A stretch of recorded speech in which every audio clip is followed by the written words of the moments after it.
বদনামকারীর বদনাম শুনে মন ছোট করবেন না। ফেসবুকের পোস্টে 10টার কমেন্টসের ভিতরে 9টাই আপনাকে মাশাআল্লাহ বলে কমেন্টস করেছে, সেটার দিকে নজর না গেলেও আমাদের ওই একজন যেটা একটু বিরূপ মন্তব্য করেছে ওই কমেন্টসটাই বারবার আমাদের নজর কেড়ে নেয়, যার কারণে আমাদের দুঃখের কারণ আমরা নিজেরাই হচ্ছি। 9টা ভালো প্রশংসার কমেন্টস আমাদের মন খুশি করতে পারে নাই, একটা ব্যাড কমেন্টস আমাদের অন্তরকে রাতের ঘুমকে পর্যন্ত হারাম করিয়ে দেয়। আরে কি দরকার অন্যের দেওয়ার টেনশন নিয়ে আপনার আমার টেনশন করার?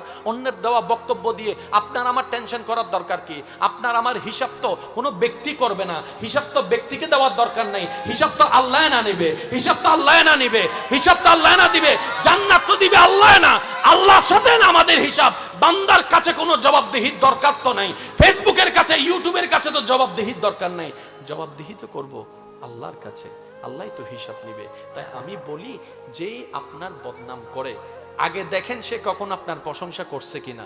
আপনি দেখবেন তার জীবনে কখনো আপনার নামে একটা প্রশংসা আসে নাই, তার বদনাম শোনার তো কোনো দরকার।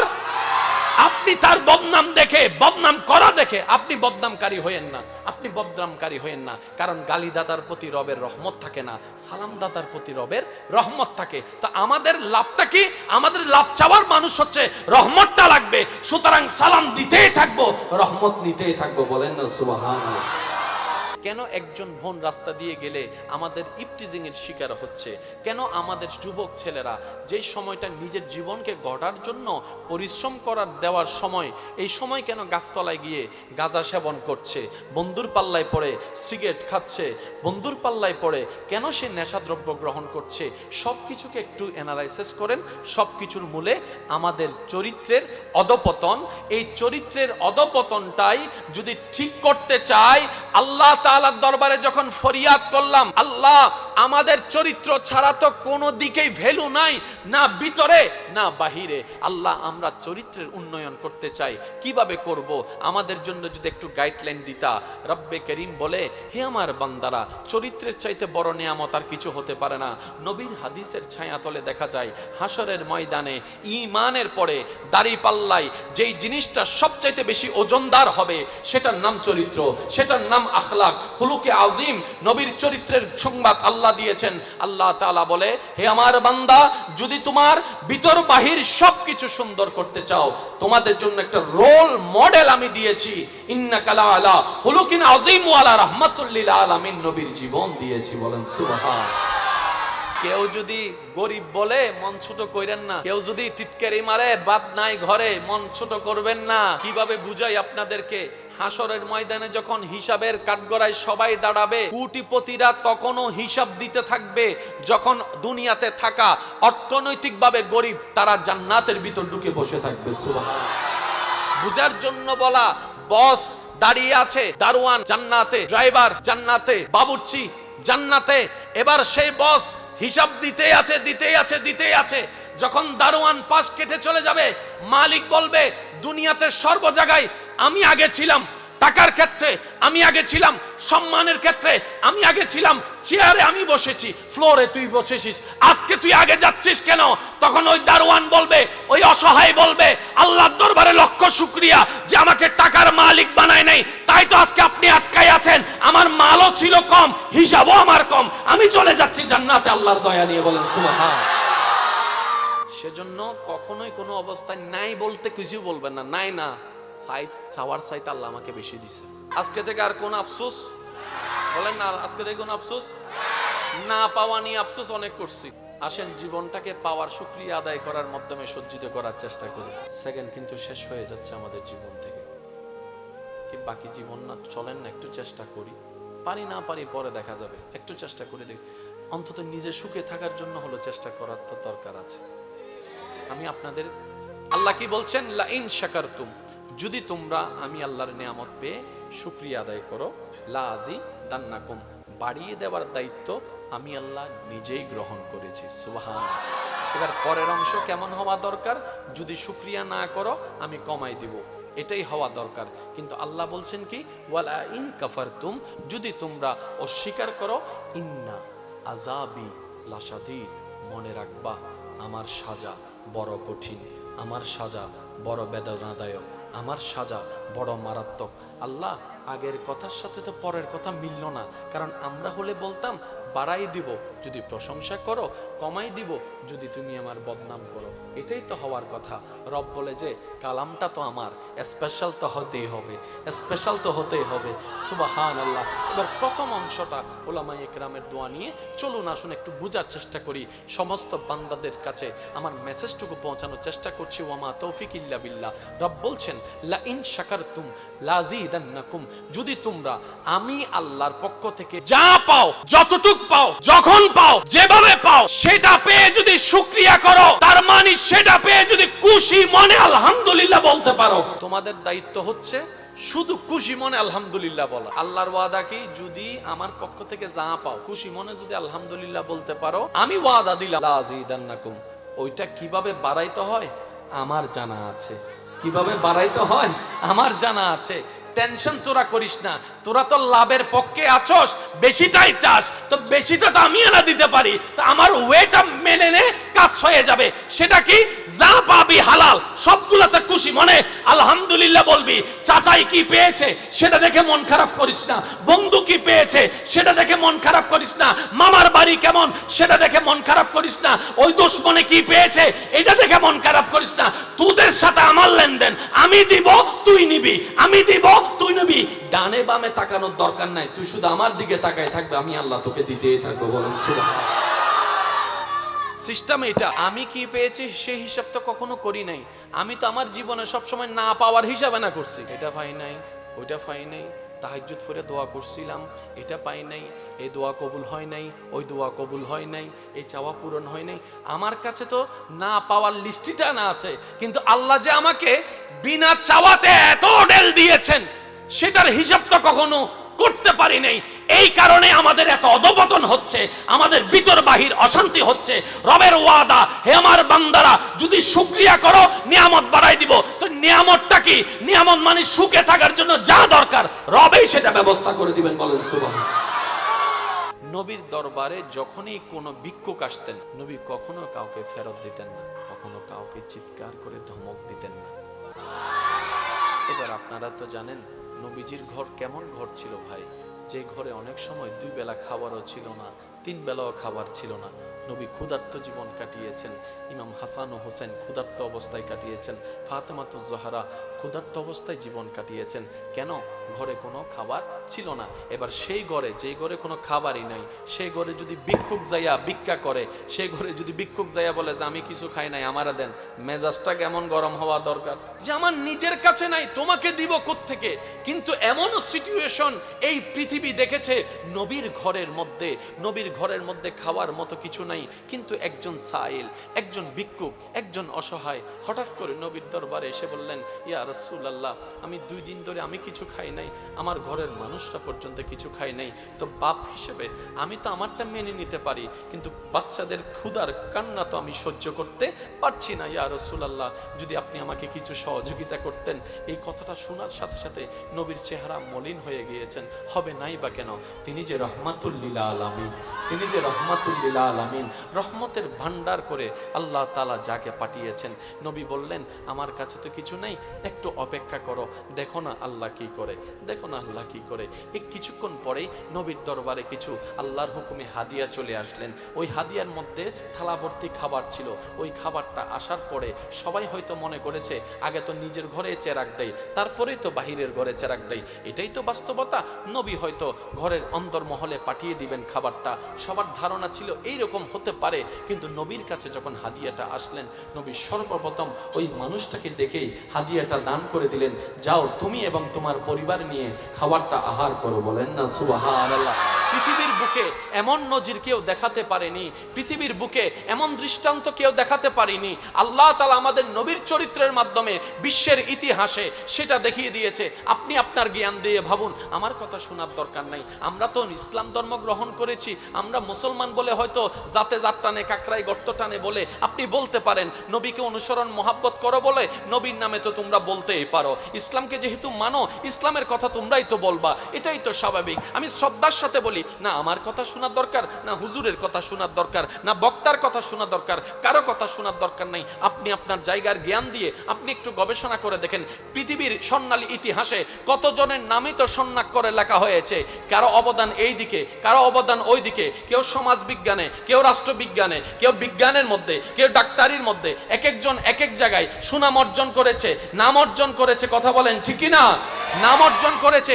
এক একজনের জীবনী লেখা হয়েছে, কত ব্যক্তির জীবনী লেখা হয়েছে, কিন্তু নীল আর্মস্ট্রংয়ের জীবনী আছে।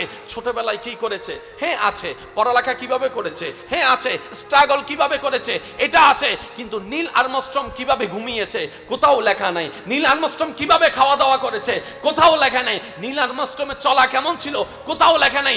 বিশ্বের ইতিহাসে একমাত্র আমাদের নবী রাহমাতুল লিল আলামিন, যার 24টা ঘন্টার প্রত্যেকটা কাজ কিতাবের মধ্যে উল্লেখ হয়েছে। বলেন সুবহান। এবার জগৎ বলে ইয়া রাসূলুল্লাহ, আল্লাহ তো আপনাকে অনেক কিছুই দিয়েছেন, আর সব কিছুই বাদ দিলাম। আপনি যদি একবার দোয়া করতেন, আল্লাহ 1 মাসের খাবার পাঠাইয়া দাও, আল্লাহ সেটা করতেন, আল্লাহ সেটা দিতেন। কিন্তু আল্লাহও দেন নাই, আপনিও চান নাই। ব্যাপার তো বুঝলাম না। নবী বলে আল্লাহ তাআলা আমাকে 2টা জীবনের অথরিটি দিয়েছেন। হে নবী, আপনি চাইলে সচ্ছলতা নিতে পারেন, আপনি চাইলে গরিবী জিন্দেগি নিতে পারেন। ও নবী, আপনার ইচ্ছা, আপনার উইশ, আপনার স্বাধীনতা। আমি আল্লাহ, আপনি যেটাকে ক্লিক দিবেন আমি সেটাই আপনার জীবনেতে দান করব। কারণ আমি আল্লাহ ইন্নাল্লাহ আলা কুল্লি শাইইন কাদিরের অধিকারী। আমি আল্লাহ কোন বললেই ফায়াকুন হয়ে যায়।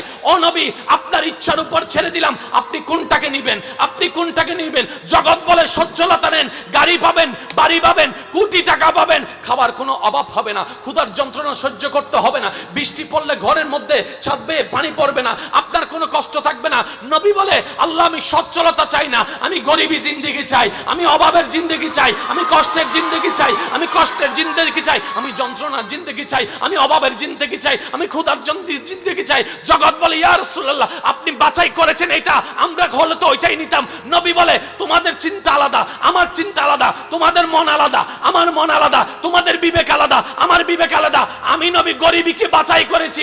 আমার উম্মতের মধ্যে যখন গরিবরা, ক্ষুধার্তরা, খাবার কষ্ট পাওয়া উম্মতরা যখন দেখবে আমি নবী খাবার কষ্ট সহ্য করেছি, ঈমান বিক্রি করি নাই, আমার উম্মতরাও সাহস পাবে আমার নবী সহ্য করেছে। সুবহানাল্লাহ। কি শানওয়ালা নবী পেয়েছি। দেন নাই নয়, নেন নাই, দেন নাই আলাদা, নেন নাই আলাদা। নবী স্বইচ্ছায় ক্ষুধার্তকে বাছাই করেছে। নবীজি স্বইচ্ছায় খেজুর পাতার বিছানায় শোয়াটাকে পছন্দ করেছে। যাদের জীবনে অনেক কষ্ট, দুঃখ, আফসোস, আমি তাদের জন্য শুধু একটি আয়াত প্রেজেন্ট করার চেষ্টা করব। আসুন, কালামটা যেহেতু আল্লাহর, নিশ্চয় প্রেমের কোনো অভাব, কালামটা যেহেতু আল্লাহর, সেখানে জ্ঞানের কোনো অভাব। যে আয়াতটা আমরা সবাই জানি, লাইন শাকারতুম লাযীদান্নাকুম ওয়া লাইন কাফারতুম ইন্না আযাবি লাশাদীদ। এই আয়াতটা কম বেশি সবারই জানা। এবার আল্লাহর বলার হিকমতটা একটু খেয়াল করি, চলেন। আল্লাহ পাক বলছেন লাইন শাকারতুম, যদি তোমরা আমি আল্লাহর পক্ষ থেকে পাওয়া নিয়ামত পেয়ে শুকরিয়া করো, আমি আল্লাহর ওয়াদা লা আযীদান্নাকুম, যা পেয়েছো, যা পেয়ে তুমি শুকরিয়া করেছো তা আমি আরো বাড়াই দিব। এবার পরের অংশটা দেখেন, ওয়ালা ইন কাফারতুম, যদি তোমরা অস্বীকার করো, ইন্না আযাবি লাশাদীদ, মনে রাখবা আমি আল্লাহর সাজা বড় কঠিন। তাহলে নিয়ামত বাড়াইতে চাইলে কি লাগবে? শুকরিয়া বলেন না। শুকরিয়ার একদম শর্টকাট বক্তব্য কি জানেন? মনে করেন খাবার টেবিলে যে খাবারটা আছে, তরকারি কয়েক রকমের রান্না আছে, বাবার যতটুকু তৌফিক হয়েছে সেটাই তরকারি হয়ে এসেছে, স্বামীর যতটুকু তৌফিক হয়েছে, বড় ভাইয়ের যতটুকু তৌফিক হয়েছে, এটাই তো বাজার হয়ে এসেছে। তো সব তরকারি তো সবার পছন্দ হয় না, এটা তো স্বাভাবিক। সব রান্না সবার পছন্দ হয় না, স্বাভাবিক। তো শুকরিয়া মানে কি জানেন? আপনার সামনে যখন খাবারটা এসেছে, আপনি আমি যেন তরকারির দিকে ফোকাস না দিই, আপনি আমি যেন আল্লাহর রহমতের দিকে ফোকাস দিয়ে বলি এটা তো আমার আল্লাহ আমাকে রিজিক দিয়েছেন। সুবহানাল্লাহ। তো যখন আপনি আমি সেই খাবারটাকে রাগ করে ফেলে দিই, খাবো না বলে চিৎকার করি, তখন সেটা আল্লাহ নারাজ হয়ে যায়। আল্লাহ পাক বলে যে আমি তোরে দিলাম, তুই আমার জিনিস ফেরত দিয়েছিস।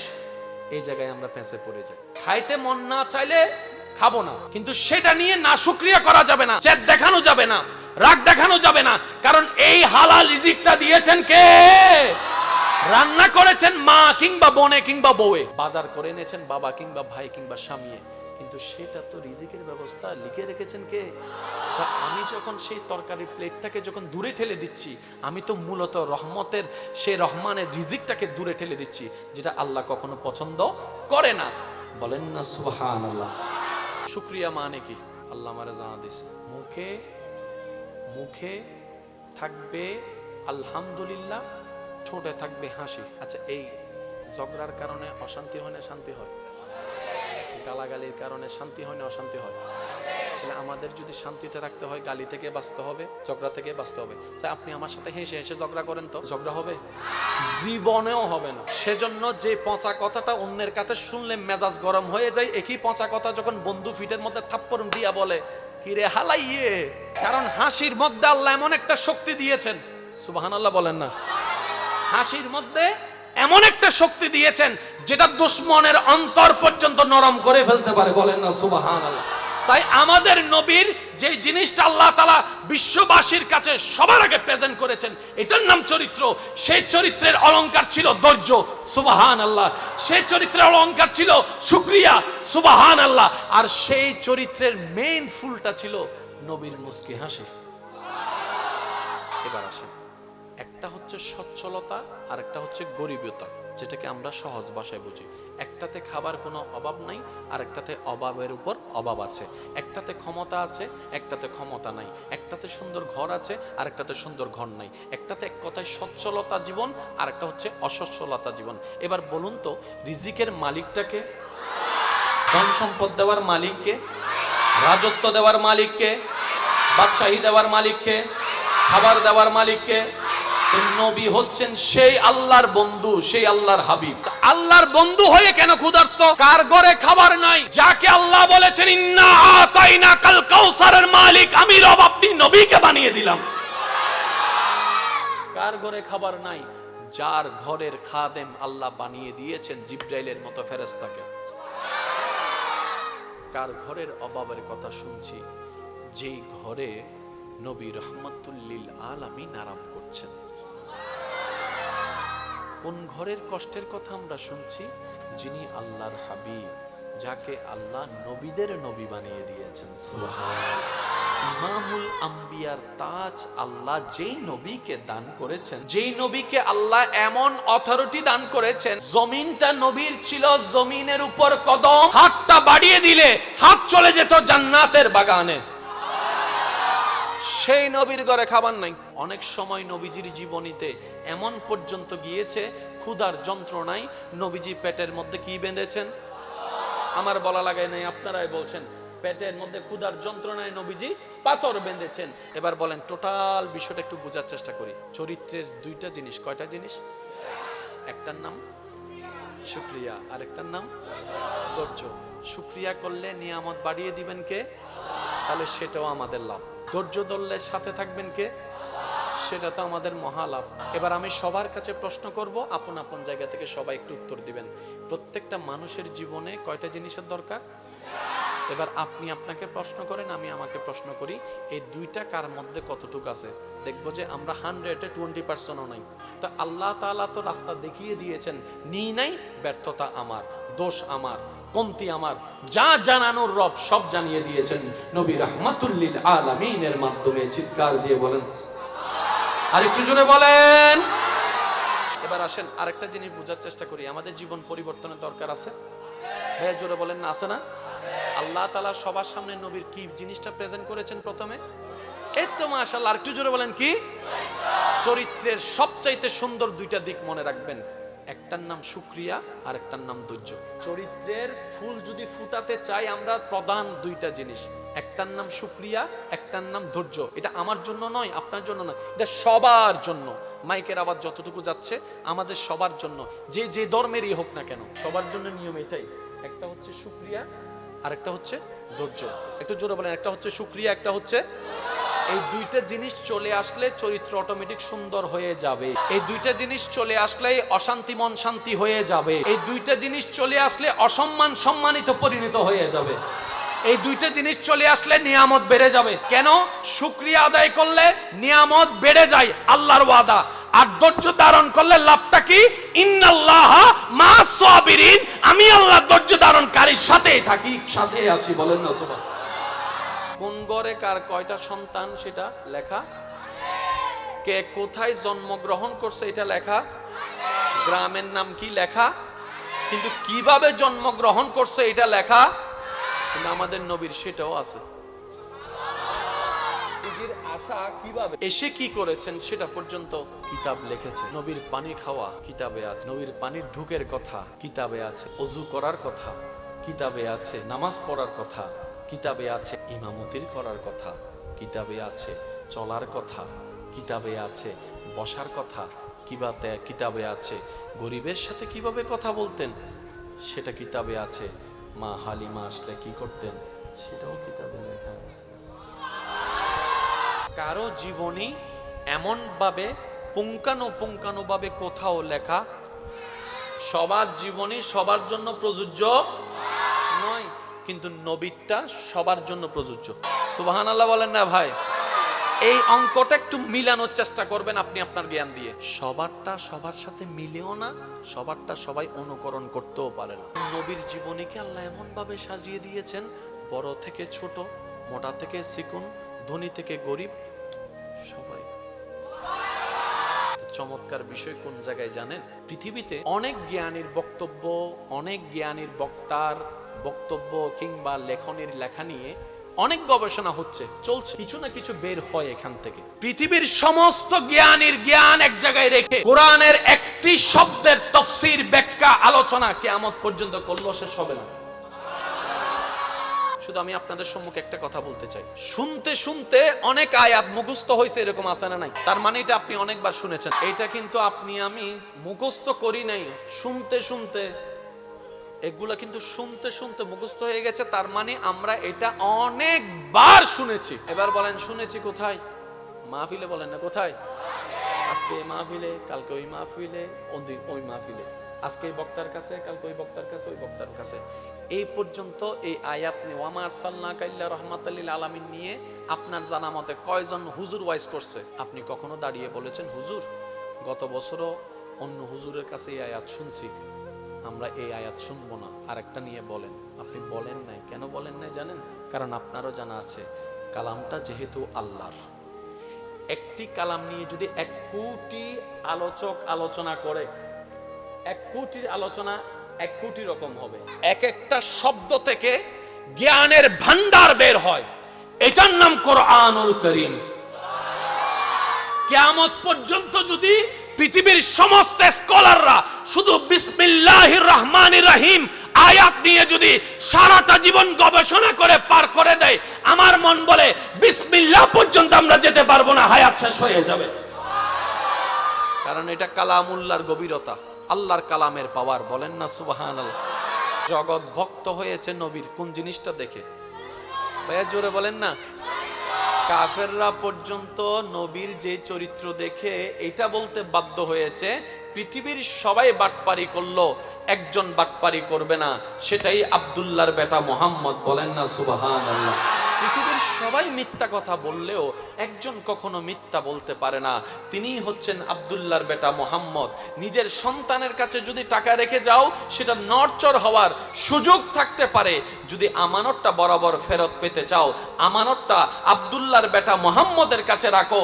কাফেররাই বলছে, বাটপাররাই বলছে, মৃত্যুকরাই বলছে, জানাকুররাই বলছে, সুদকুররাই এই কথা বলছে, মুহাম্মদের কাছে যদি আমানত রাখো 19-20 কখনোই হবে না, যেমন দিবা তেমনই ফেরত পাবো। বলেন না সুবহানাল্লাহ? এই স্বীকারোক্তি কে দিচ্ছে? মুসলমান নাকি বাটপার? জোরে বলেন না। তো বাটপাররা কি দেখে মুগ্ধ হয়েছে? বাটপাররা নবীজির চরিত্র মোবারক দেখেই মুগ্ধ হয়েছে। বলেন সুবহানাল্লাহ। তাহলে সবচেয়ে বড় জিনিস কি? সবচেয়ে বড় জিনিস কি? আরো জোরে বলেন, সবচেয়ে বড় জিনিস কি? এবার আসেন একটু জিনিস বুঝার চেষ্টা করি। আমরা যে লাইটিং করলাম এটার সাথে চরিত্রের কোনো সম্পর্ক? কিন্তু আমরা যে প্যান্ডেলের নিচে বসেছি আমাদের বসার সাথে চরিত্রের একটা সম্পর্ক, কথা বলার সাথে চরিত্রের একটা সম্পর্ক, উঠার সাথে, হাঁটার সাথে, একজন মুরব্বী বসে থাকলে কিভাবে হাঁটা উচিত চরিত্রের সাথে সম্পর্ক, মা বাবার সামনে বসলে কিভাবে বসতে হবে এটার সাথে চরিত্রের সম্পর্ক। মা বাবার সাথে কিভাবে কথা বলতে হয় এটার সাথে চরিত্রের সম্পর্ক। একজন কাস্টমার আসলে কিভাবে কথা বলতে হবে এটার সাথে চরিত্রের সম্পর্ক। একজন গরিব অসহায় ক্ষুধার্ত তৃষ্ণার্ত ভিক্ষুক যদি সামনে আসে তার সাথে কিভাবে কথা বলতে হবে এটার সাথে চরিত্রের সম্পর্ক আছে। এবার টোটাল বিষয়কে যদি আপনি একটু অ্যানালাইসিস করেন, আমাদের এই সমাজ পৃথিবীতে যত অশান্তির কারণ তন্মধ্যে প্রধান কারণ হচ্ছে আমাদের চরিত্রটা ঠিক না থাকার কারণেই এই অশান্তিটা দেখা যাচ্ছে। কথা বলেন ঠিক কিনা? না হয় বউকে পেয়ে কিভাবে মার বিপক্ষে যাচ্ছি, মার পক্ষে গিয়ে কিভাবে বউয়ের বিপক্ষে যাচ্ছি, এই যে ব্যালেন্স করতে আমরা পারি না। আপনারাই তো প্রায় সময় বলেন, হঠাৎ করে একজন গরিবের ছেলে, কষ্ট নেবেন না যেটা আঞ্চলিক ভাষা, ফকিরের ছেলে যদি হঠাৎ করে টাকাওয়ালা হয়ে যায়, সে আর মানুষ চিনে না, রক্ত চিনে না, আপন চিনে না, সে তার নিচে মাটিও থাকে না, সব জায়গায় শুধু ফ্লোরের মধ্যে টাইলস খুঁজে পায়, অহংকারের সীমানা পাড়িয়ে সে অনেক জায়গায় চলে যায়। এই জিনিসগুলা কেন হচ্ছে? শুকরিয়া করলে নিয়ামত কি হবে? তাহলে আমরা শুকরিয়া না করে নিজের নিয়ামত নিজে কমাইছি। এবার বলেন, ধৈর্য ধরলে কে আমাদের সাথী হবে? কে আমাদের সাথী হবে? আল্লাহ কার সাথে থাকবে? ধৈর্য ধারণকারীর সাথে। তো ধৈর্য ধরলে আমাদের সাথে কে থাকবে? আল্লাহ যার সাথে সে কখনো ফেল হতে পারে না, আল্লাহ যার সাথে সে কখনো অপমানিত হতে পারে না, আল্লাহ যার সাথে সে কখনো জাহান্নামে যেতে পারে না। ওই যে প্রথম কথাই বলেছিলাম, দুইটা দোকান, একটা দুনিয়ার দোকান, একটা হাসরের দোকান, পরকালের দোকান। এই দোকান দুইটাতে যদি আমরা সফল ব্যবসায়ী হতে চাই, সবার জীবনে দুইটা জিনিস লাগবে, একটার নাম শুকরিয়া, একটার নাম ধৈর্য। বলেন না সুবহানাল্লাহ। তো ধৈর্য শুকরিয়ার বিষয়টা আমরা বেশিরভাগ মানুষ হয়তো আমরা নিজেদের মতো বুঝতে গিয়ে একটু আমরা কনফিউজড হয়ে যাই, আর সেজন্য জিনিসটা ক্লিয়ারিফিকেশন হয় না। বদনামকারীর বদনাম শুনে মন ছোট করবেন না। ফেসবুকের পোস্টে 10টার কমেন্টসের ভিতরে 9টাই আপনাকে মাশাআল্লাহ বলে কমেন্টস করেছে, সেটার দিকে নজর না গেলেও আমাদের ওই একজন যেটা একটু বিরূপ মন্তব্য করেছে ওই কমেন্টসটাই বারবার আমাদের নজর কেড়ে নেই, যার কারণে আমাদের দুঃখের কারণ আমরা নিজেরাই হচ্ছি। 9টা ভালো প্রশংসার কমেন্টস আমাদের মন খুশি করতে পারে নাই, একটা ব্যাড কমেন্টস আমাদের অন্তরকে, রাতের ঘুমকে পর্যন্ত হারাম করিয়ে দেয়। আরে কি দরকার অন্যের দেওয়া টেনশন নিয়ে আপনার আমার টেনশন করার? অন্যের দেওয়া বক্তব্য দিয়ে আপনার আমার টেনশন করার দরকার কি? আপনার আমার হিসাব তো কোনো ব্যক্তি করবে না, হিসাব তো ব্যক্তিকে দেওয়ার দরকার নেই, হিসাব তো আল্লাহ না নেবে, হিসাব তো আল্লাহ না নেবে, হিসাব তো আল্লাহ না দিবে, জান্নাত তো দিবে আল্লাহ না, আল্লাহর সাথে না আমাদের হিসাব। বান্দার কাছে কোনো জবাবদিহির দরকার তো নাই, ফেসবুকের কাছে ইউটিউবের কাছে তো জবাবদিহির দরকার নাই, জবাবদিহি তো করব আল্লাহর কাছে, আল্লাহই তো হিসাব নিবে। তাই আমি বলি, যেই আপনার বদনাম করে আগে দেখেন সে কখন আপনার প্রশংসা করছে কিনা। আপনি দেখবেন তার জীবনে কখনো আপনার নামে একটা প্রশংসা আসে নাই, তার বদনাম শোনার তো কোনো দরকার। আপনি তার বদনাম দেখে, বদনাম করা দেখে আপনি বদনামকারী হয়েন না, আপনি বদনামকারী হয়েন না। কারণ গালিদাতার প্রতি রবের রহমত থাকে না, সালামদাতার প্রতি রবের রহমত থাকে। তো আমাদের লাভটা কি? আমাদের লাভ চাওয়ার মানুষ হচ্ছে রহমতটা লাগবে, সুতরাং সালাম দিতেই থাকবো, রহমত নিতেই থাকবো। বলেন না সুবহানাল্লাহ। কেন একজন বোন রাস্তা দিয়ে গেলে আমাদের ইপটিজিং এর শিকার হচ্ছে? কেন আমাদের যুবক ছেলেরা যে সময়টা নিজের জীবনকে গড়ার জন্য পরিশ্রম করার দেওয়ার সময়, এই সময় কেন গাছতলায় গিয়ে গাঁজা সেবন করছে, বন্ধুর পাল্লায় পড়ে সিগারেট খাচ্ছে, বন্ধুর পাল্লায় পড়ে কেন সে নেশাদ্রব্য গ্রহণ করছে? সব কিছুকে একটু অ্যানালাইসিস করেন। সব কিছুর মূলে আমাদের চরিত্রের অধপতন। এই চরিত্রের অধপতনটাই যদি ঠিক করতে চাই, আল্লাহ তাআলার দরবারে যখন ফরিয়াদ করলাম, আল্লাহ আমাদের চরিত্র ছাড়া তো কোনো দিকেই ভ্যালু নাই, না ভিতরে না বাহিরে, আল্লাহ আমরা চরিত্রের উন্নয়ন করতে চাই, কিভাবে করব? আমাদের জন্য যদি একটু গাইডলাইন দিতা। রব্বে করিম বলে, হে আমার বান্দারা, চরিত্রের চাইতে বড় নিয়ামত আর কিছু হতে পারে না। নবীর হাদিসের ছায়াতলে দেখা যায় হাসরের ময়দানে ঈমানের পরে দাড়ি পাল্লায় যেই জিনিসটা সবচাইতে বেশি ওজনদার হবে সেটার নাম চরিত্র, সেটার নাম আখলাক, খুলুকে আজিম। নবীর চরিত্রের সংবাদ আল্লাহ দিয়েছেন। আল্লাহ তাআলা বলে, হে আমার বান্দা, যদি তোমার ভিতর বাহির সবকিছু সুন্দর করতে চাও, তোমাদের জন্য একটা রোল মডেল আমি দিয়েছি। ইন্নাকা লা আলা খুলুকিন আযীম ওয়া আলা রাহমাতুল লিল আলামিন, নবীর জীবন দিয়েছি। বলেন সুবহান। কেউ যদি গরিব বলে মন ছোট কইরেন না, কেউ যদি টিটকারি মারে বাদ নাই ঘরে মন ছোট করবেন না। কিভাবে বুঝাই আপনাদেরকে, হাসরের ময়দানে যখন হিসাবের কাঠগড়ায় সবাই দাঁড়াবে, কোটিপতিরা তখনও হিসাব দিতে থাকবে, যখন দুনিয়াতে থাকা অর্থনৈতিকভাবে গরিব তারা জান্নাতের ভিতর ঢুকে বসে থাকবে। সুবহানাল্লাহ। বুঝার জন্য বলা, বস দাঁড়িয়ে আছে, দারোয়ান জান্নাতে, ড্রাইভার জান্নাতে, বাবুর্চি জান্নাতে। এবার সেই বস হিসাব দিতেই আছে। যখন দারোয়ান পাশ কেটে চলে যাবে, মালিক বলবে দুনিয়াতে সর্ব জায়গায় আমি আগে ছিলাম, টাকার ক্ষেত্রে আমি আগে ছিলাম, সম্মানের ক্ষেত্রে আমি আগে ছিলাম, চেয়ারে আমি বসেছি, ফ্লোরে তুই বসেছিস, আজকে তুই আগে যাচ্ছিস কেন? তখন ওই দারোয়ান বলবে, ওই অসহায় বলবে, আল্লাহর দরবারে লক্ষ শুকরিয়া যে আমাকে টাকার মালিক বানায় নাই, তাই তো আজকে আপনি আটকাই আছেন। আমার মালও ছিল কম, হিসাবও আমার কম, আমি চলে যাচ্ছি জান্নাতে আল্লাহর দয়া নিয়ে। বলেন সুবহান। সেজন্য কখনোই কোনো অবস্থায় নাই বলতে কিছু বলবেন না। নাই না, চাওয়ার চাইতে আল্লাহ আমাকে বেশি দিছে। আজকে থেকে আর কোন আফসোস বলেন না, আজকে থেকে কোন আফসোস না, পাওয়া নিয়ে আফসোস অনেক করছি।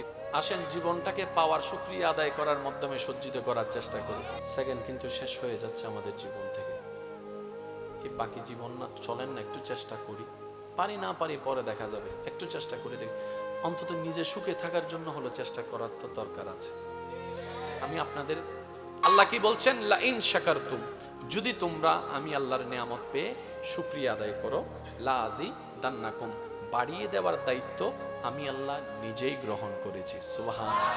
এবার পরের অংশ কেমন হওয়া দরকার, যদি শুকরিয়া না করো আমি কমাই দিব, এটাই হওয়া দরকার। কিন্তু আল্লাহ বলছেন কি, ওয়ালা ইন কাফারতুম, যদি তোমরা অস্বীকার করো, ইন্না আযাবি লাশাদীদ, মনে রাখবা আমার সাজা বড় কঠিন, আমার সাজা বড় বেদনাদায়ক, আমার সাজা বড় মারাত্মক।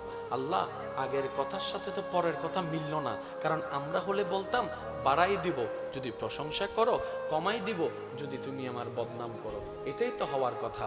রব বলে যে কালামটা তো আমার, স্পেশাল তো হতেই হবে, স্পেশাল তো হতেই হবে। সুবহানাল্লাহ। এবার প্রথম অংশটা উলামায়ে ইকরামের দোয়া নিয়ে চলুন আসুন একটু বোঝার চেষ্টা করি, সমস্ত বান্দাদের কাছে আমার মেসেজটুকু পৌঁছানোর চেষ্টা করছি। ওয়ামা তৌফিক ইল্লা বিল্লাহ। রব বলছেন লা ইন শাকারতুম লাযীদান্নাকুম, যদি তোমরা আমি আল্লাহর পক্ষ থেকে যা পাও, যতটুক পাও, যখন পাও, যেভাবে পাও, সেটা পেয়ে যদি শুকরিয়া করো, তার মানে সেটা পেয়ে যদি খুশি মনে আলহামদুলিল্লাহ বলতে পারো, তোমাদের দায়িত্ব হচ্ছে শুধু খুশি মনে আলহামদুলিল্লাহ বলা। আল্লাহর ওয়াদা কি, যদি আমার পক্ষ থেকে যা পাও খুশি মনে যদি আলহামদুলিল্লাহ বলতে পারো, আমি ওয়াদা দিলাম লা আযীদান্নাকুম। ওইটা কিভাবে বাড়াইতে হয় আমার জানা আছে, কিভাবে বাড়াইতে হয় আমার জানা আছে। টেনশন তোরা করিস না, তোরা তো লাভের পক্ষে আছস, বেশিটাই চাস, তো বেশিটা তো আমি এনে দিতে পারি, তো আমার ওয়েটা মেনে নে, কাজ হয়ে যাবে। সেটা কি, যা পাবি হালাল, সবগুলোতে খুশি মনে আলহামদুলিল্লাহ বলবি। চাচাই কি পেয়েছে সেটা দেখে মন খারাপ করিস না, বন্ধু কি পেয়েছে সেটা দেখে মন খারাপ করিস না, মামার বাড়ি কেমন সেটা দেখে মন খারাপ করিস না, ওই দুশমনে কি পেয়েছে এটা দেখে মন খারাপ করিস না। তোদের সাথে আমার লেনদেন, আমি দিব তুই নিবি, আমি দিব তুই নিবি, ডানে বামে তাকানোর দরকার নাই, তুই শুধু আমার দিকে তাকায় থাকবে, আমি আল্লাহ তোকে দিতেই থাকবো। বলেন সুবহানাল্লাহ। সিস্টেম এটা। আমি কি পেয়েছি সেই হিসাব তো কখনো করি নাই, আমি তো আমার জীবনে সবসময় না পাওয়ার হিসাবে না করছি, এটা পাই নাই, ওইটা পাই নাই, তাহাজ্জুদ পড়ে দোয়া করছিলাম, এটা পাই নাই, এই দোয়া কবুল হয় নাই, ওই দোয়া কবুল হয় নাই, এই চাওয়া পূরণ হয় নাই। আমার কাছে তো না পাওয়ার লিস্টিটা না আছে, কিন্তু আল্লাহ যে আমাকে বিনা চাওয়াতে এত ডেল দিয়েছেন সেটার হিসাব তো কখনো করতে পারি নাই। এই কারণে আমাদের এত অধপতন হচ্ছে, আমাদের ভিতর বাহির অশান্তি হচ্ছে। রবের ওয়াদা, হে আমার বান্দারা যদি শুকরিয়া করো নিয়ামত বাড়াই দিব। তো নিয়ামতটা কি? নিয়ামত মানে সুখে থাকার জন্য যা দরকার রবেই সেটা ব্যবস্থা করে দিবেন। বলেন সুবহানাল্লাহ। নবীর দরবারে যখনই কোনো ভিক্ষুক আসতেন, নবী কখনো কাউকে ফেরত দিতেন না, কখনো কাউকে চিৎকার করে ধমক দিতেন না। এবার আপনারা তো জানেন নবীজির ঘর কেমন ঘর ছিল ভাই, যে ঘরে অনেক সময় 2 বেলা খাবারও ছিল না, 3 বেলাও খাবার ছিল না। নবী ক্ষুধার্ত জীবন কাটিয়েছেন, ইমাম হাসান ও হোসেন ক্ষুধার্ত অবস্থায় কাটিয়েছেন, ফাতেমাতুজ জোহরা ক্ষুধার্ত অবস্থায় জীবন কাটিয়েছেন। কেন? ঘরে কোনো খাবার ছিল না। এবার সেই ঘরে, যে ঘরে কোনো খাবারই নাই, সেই ঘরে যদি ভিক্ষুক যাইয়া ভিক্ষা করে, সেই ঘরে যদি ভিক্ষুক যাইয়া বলে যে আমি কিছু খাই নাই, আমারা দেন, মেজাজটা কেমন গরম হওয়া দরকার যে আমার নিজের কাছে নাই, তোমাকে দিব কোত্থেকে। কিন্তু এমনও সিচুয়েশন এই পৃথিবী দেখেছে, নবীর ঘরের মধ্যে খাওয়ার মতো কিছু নাই, কিন্তু একজন সাইল, একজন ভিক্ষুক, একজন অসহায় হঠাৎ করে নবীর দরবারে এসে বললেন, ইয়া রাসূলুল্লাহ, আমি 2 দিন ধরে আমি কিছু খাই নাই, আমার ঘরের মানুষটা পর্যন্ত কিছু খাই নাই। তো বাপ হিসেবে আমি তো আমারটা মেনে নিতে পারি, কিন্তু বাচ্চাদের ক্ষুধার কান্না তো আমি সহ্য করতে পারছি না। ইয়া রাসূলুল্লাহ, যদি আপনি আমাকে কিছু সহযোগিতা করতেন। এই কথাটা শোনার সাথে সাথে নবীর চেহারা মলিন হয়ে গিয়েছেন। হবে নাই বা কেন? তিনি যে রহমাতুল লিল আলামিন, তিনি যে রহমাতুল লিল আলামিন, রহমতের ভান্ডার করে আল্লাহ তাআলা যাকে পাঠিয়েছেন। নবী বললেন, আমার কাছে তো কিছু নেই, একটু অপেক্ষা করো, দেখো না আল্লাহ কি করে, দেখো না আল্লাহ কি করে। এই কিছুক্ষণ পরেই নবীর দরবারে কিছু আল্লাহর হুকুমে হাদিয়া চলে আসলেন। ওই হাদিয়ার মধ্যে থালা ভর্তি খাবার ছিল। ওই খাবারটা আসার পরে সবাই হয়তো মনে করেছে আগে তো নিজের ঘরে চেরাগ দেয়, তারপরেই তো বাহিরের ঘরে চেরাগ দেয়, এটাই তো বাস্তবতা। নবী হয়তো ঘরের অন্তর্মহলে পাঠিয়ে দিবেন খাবারটা, সবার ধারণা ছিল এইরকম হতে পারে। কিন্তু নবীর কাছে যখন হাদিয়াটা আসলেন, নবী সর্বপ্রথম ওই মানুষটাকে দেখেই হাদিয়াটা দান করে দিলেন, যাও তুমি এবং তোমার পরিবার নিয়ে খাবারটা আহার করো। বলেন না সুবহানাল্লাহ। পৃথিবীর বুকে এমন নজির কেউ দেখাতে পারেনি, পৃথিবীর বুকে এমন দৃষ্টান্ত কেউ দেখাতে পারেনি। আল্লাহ তাআলা আমাদের নবীর চরিত্রের মাধ্যমে বিশ্বের ইতিহাসে সেটা দেখিয়ে দিয়েছে। আপনি আপনার জ্ঞান দিয়ে ভাবুন, আমার কথা শোনার দরকার নাই। আমরা তো ইসলাম ধর্ম গ্রহণ করেছি, আমরা মুসলমান বলে হয়তো জাতে জাত টানে, কাকরাই গর্ত টানে বলে আপনি বলতে পারেন। নবীকে অনুসরণ মহাব্বত করো বলে নবীর নামে তো তোমরা বলতেই পারো। ইসলামকে যেহেতু মানো, ইসলামের কথা তোমরাই তো বলবা, এটাই তো স্বাভাবিক। আমি শ্রদ্ধার সাথে বলি, না আমার কথা শোনার দরকার, না হুজুরের কথা শোনার দরকার, না বক্তার কথা শোনার দরকার, কারো কথা শোনার দরকার নাই। আপনি আপনার জায়গার জ্ঞান দিয়ে আপনি একটু গবেষণা করে দেখেন, পৃথিবীর স্বর্ণালী ইতিহাসে কতজনের নামই তো স্বর্ণাক্ষরে লেখা হয়েছে। কারো অবদান এই দিকে, কারো অবদান ওই দিকে, কেউ সমাজ বিজ্ঞানে, কেউ রাষ্ট্রবিজ্ঞানে, কেউ বিজ্ঞানের মধ্যে, কেউ ডাক্তারির মধ্যে, এক একজন এক এক জায়গায় সুনাম অর্জন করেছে, নাম অর্জন করেছে। কথা বলেন ঠিক কি না? নাম অর্জন করেছে। এক একজনের জীবনী লেখা হয়েছে, কত ব্যক্তির জীবনী লেখা হয়েছে, কিন্তু নীল আর্মস্ট্রংয়ের জীবনী আছে। ছোটবেলায় কি করেছে? হ্যাঁ আছে। পড়ালেখা কিভাবে করেছে? হ্যাঁ আছে। স্ট্রাগল কিভাবে করেছে? এটা আছে। কিন্তু নীল আর্মস্ট্রং কিভাবে ঘুমিয়েছে? কোথাও লেখা নাই। নীল আর্মস্ট্রং কিভাবে খাওয়া দাওয়া করেছে? কোথাও লেখা নাই। নীল আর্মস্ট্রংয়ের চলা কেমন ছিল? কোথাও লেখা নাই। বিশ্বের ইতিহাসে একমাত্র আমাদের নবী রাহমাতুল লিল আলামিন, যার 24টা ঘন্টার প্রত্যেকটা কাজ কিতাবের মধ্যে উল্লেখ হয়েছে। বলেন সুবহান। এবার জগৎ বলে, ইয়া রাসূলুল্লাহ, আল্লাহ তো আপনাকে অনেক কিছুই দিয়েছেন, আর সব কিছুই বাদ দিলাম, আপনি যদি একবার দোয়া করতেন, আল্লাহ 1 মাসের খাবার পাঠাইয়া দাও, আল্লাহ সেটা করতেন, আল্লাহ সেটা দিতেন। কিন্তু আল্লাহও দেন নাই, আপনিও চান নাই। ব্যাপার তো বুঝলাম না। নবী বলে, আল্লাহ তাআলা আমাকে 2টা জীবনের অথরিটি দিয়েছেন। হে নবী, আপনি চাইলে সচ্ছলতা নিতে পারেন, আপনি চাইলে গরিবী জিন্দেগি নিতে পারেন।